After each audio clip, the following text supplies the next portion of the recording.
I think for years suicide was seen very much as a taboo subject. I think over the last decade that's changed, probably not enough yet. I think there's still an awful lot of stigma around things like that, and whilst we are getting there is still a long way to go. And I think, you know, many of you will have already seen the great video that Kirsty and John did about signing up to the Time to Change Employers Pledge.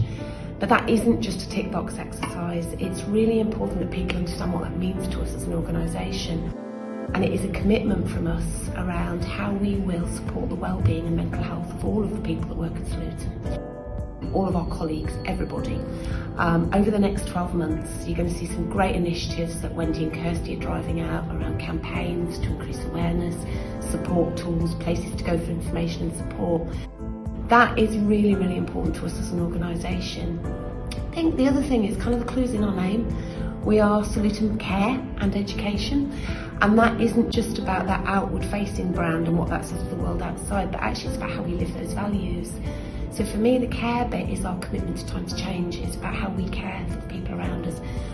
You know, most of our staff are on the front line giving phenomenal care and support to individuals, but we need to make sure we're supporting them.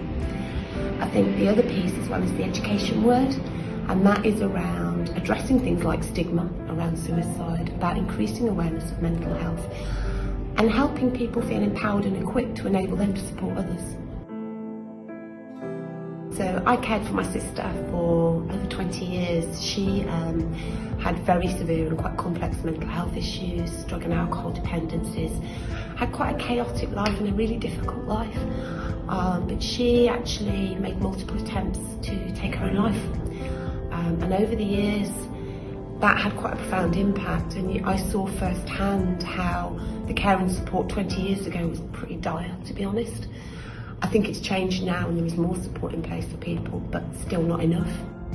On a very personal level, I actually witnessed someone take their own lives in front of me, and that had a really lasting impact on me. I think after that I became really aware of how fragile people can be and how things can escalate and reach a crisis point, and quite passionate that actually things don't get to that point. We shouldn't have to reach that point before things change or people get help. And one of the things I went away and did was suicide prevention training, which was brilliant, just so that if I ever found myself in that situation again, I could do more.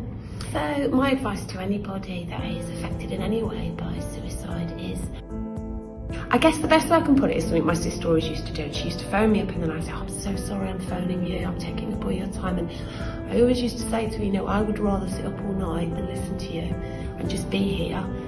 I'm not going to give you advice, I can't tell you how to fix this, but I can listen. And I'd far rather do that than spend an hour at your funeral. So I think when you put it in that context, the key thing I think is, if you are concerned about somebody, listen to them, just be there for them.